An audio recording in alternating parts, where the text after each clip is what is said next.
Baik, kita lanjutkan kembali pembelajaran kita membedah surah Al-Fatihah. Lanjut ke ayat selanjutnya, yaitu ayat yang kelima.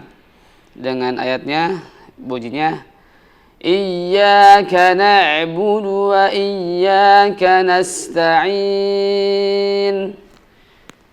Yang perlu diperhatikan di ayat yang kelima surah Al-Fatihah adalah yang pertama berkaitan dengan syiddah atau tasydid yang ada di huruf ya. Pastikan tasydid yang ada di huruf ya keduanya di iyyaka na'budu wa iyyaka. Di sini jangan sampai terlewat ketika kita membacanya sehingga nanti akan menyebabkan kesalahan yang fatal.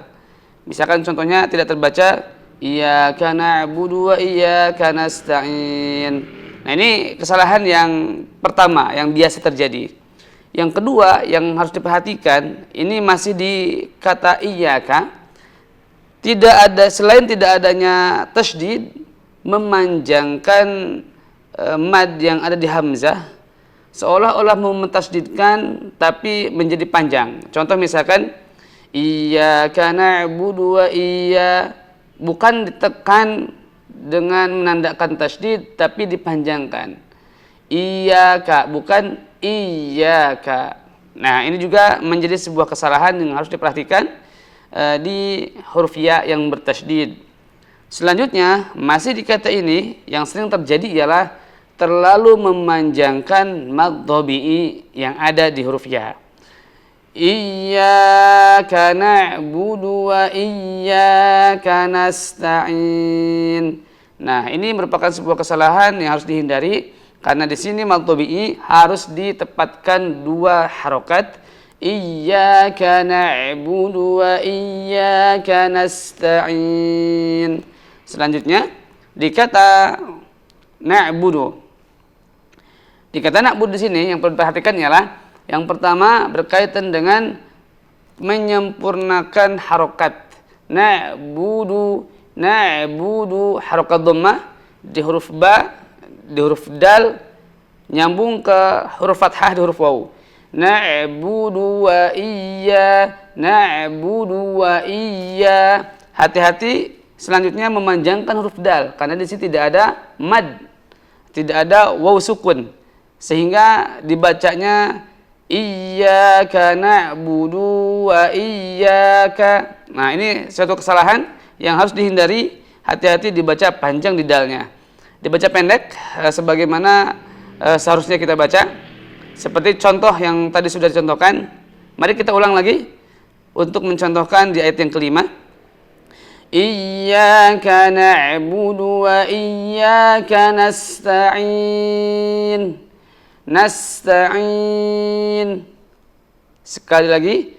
Iyyaka na'budu wa iyyaka nasta'in.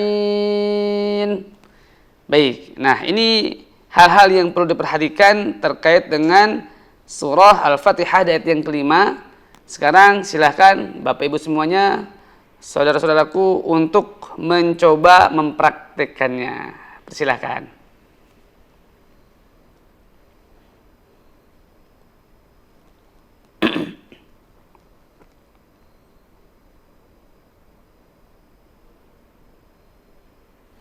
Sudah dicoba dipraktikkan? Sekarang kita lanjut ke ayat berikutnya. Ayat yang ke-6 dengan bunyi ayatnya Ihdinas siratal mustaqim. Ihdinas siratal mustaqim. Ihdinas siratal mustaqim. Di sini yang perlu diperhatikan adalah menyempurnakan harokat fathah di huruf hamzah yang pertama, di hamzah wasal.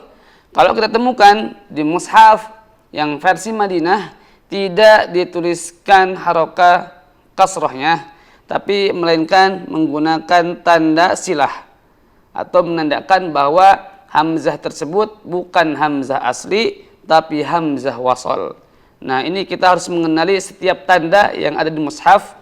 Tapi kalau misalkan kita merujuk ke standar mushaf standar Kemenag yang biasanya beredar di kita, itu langsung menandakan ada harokah fathahnya. Ya, maaf, ada harokah kasrohnya.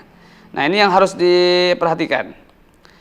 Dibacanya ihdina, ihdina dengan mengkasrohkan dan juga menipiskan harokah kasroh di sini ihdina sehingga tidak terbaca ihdina, ihdina, i sebagaimana kita mengucapkan bunyi i dengan jelas.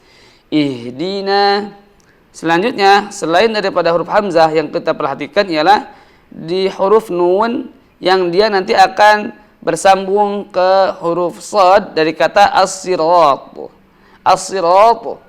Di sini biasanya hal yang perlu diperhatikan, hal-hal yang memang biasa terjadi ialah menebalkan huruf nun terbawa dengan huruf shad.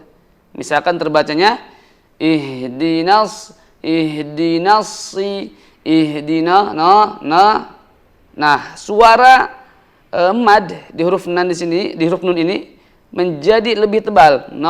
Bukan na. Maka usahakan dibuka rahangnya dengan berharakat fathah na.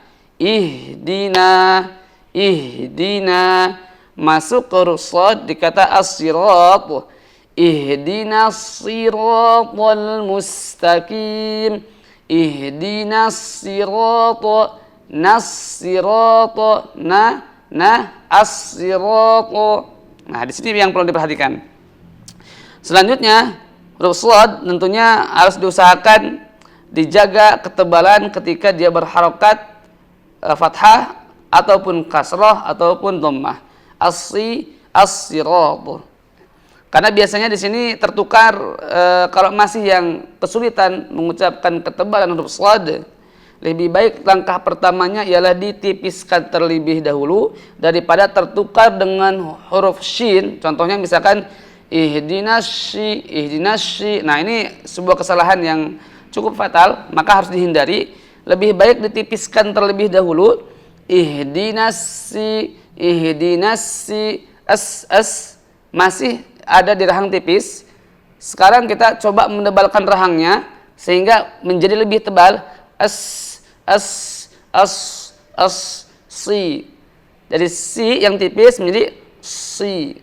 Nah, jadi itu langkah-langkah ketika kita ingin menebalkan huruf shad sehingga jelas tidak berubah menjadi huruf yang lain, maka nanti akan berubah makna ketika misalkan berganti ke huruf shin.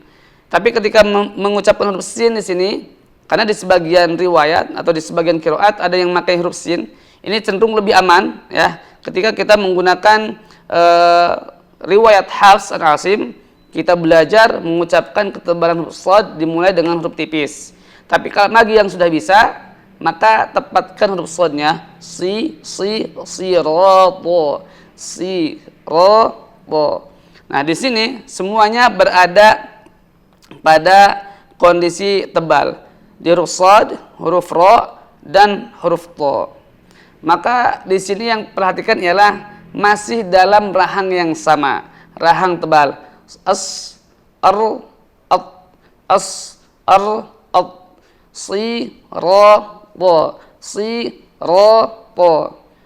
Ihdinas siratal mustaqim. Selanjutnya yang perlu diperhatikan ialah berubahnya rahang dari rahang tebal ke rahang tipis setelah bunyi to, yaitu ke huruf lam. Nah, di sini di al-mustaqim perhatikan huruf lam dalam kondisi rahang tipis. Al, bukan ol. Bukan dibaca siratul. Nah, lam di situ tebal. Tapi tipiskan lamnya. al. Ihdinas siratal mustaqim. Al-mustaqim. Jadi kalau misalkan kita ingin mengetahui lamnya tidak terpengaruhi dengan huruf po, dengan ketebalannya, maka kita bisa latihan dengan al-mustaqim. Al-mustaqim. Al-mus. Nah, itu latihan tebal tipis huruf, terutama di huruf lam yang harus terjaga ketipisannya. Selanjutnya masuk ke mim, mu-as. Nah, yang perlu diperhatikan, mustaqim di sini di huruf sin. Huruf sin bisa masih terpengaruhi oleh huruf mim yang berharokah dhammah. Ketika kita memajukan atau memonyongkan bibir kita, ketika mengucapkan huruf mim yang berharokah dhammah, maka posisinya bisa jadi masih ada di harokah dhammah huruf mim. Ketika masuk huruf sin, bunyinya jadi mus, mus, mus. Sehingga apa yang terjadi? Sin terbacanya lebih tebal. Mu, as, harusnya tipis. Mu, as. Setelah kita memajukan bibir kita, mu, dengan harokah dhammah yang ada di huruf mim, ditarik ke posisi rahang tipis di huruf sin. As, mu, as, mus, mus. Sehingga tidak mempertahankan bibir kita atau mulut kita dalam posisi tebalnya, atau misalkan dalam posisi monyongnya di huruf mim tadi. Selanjutnya masuk ke huruf berikutnya di al-mustaqim. Yang perlu diperhatikan ialah mustaqim, huruf qaf, huruf ta dan huruf qaf. Huruf ta bisa terpengaruhi oleh huruf qaf. Misalkan contohnya terbaca al-mustaqim, taqim, taqim. Ta berharaf fathah dalam posisi rahang tipis. Ta, musta. Baru masuk huruf qaf dengan tingkat ketebalan yang lebih rendah, karena di sini qaf dengan berharokah kasroh. Mustaqim, mustaqim, mu-as-taqim. Baik. Sekarang kita akan coba ya. Ihdinas siratal mustaqim. Ihdinas siratal mustaqim. Nah, itu hal-hal yang penting diperhatikan, karena di sini di ayat yang ke-6 memang banyak yang perlu digarisbawahi terkait dengan kesalahan-kesalahan yang biasanya terjadi.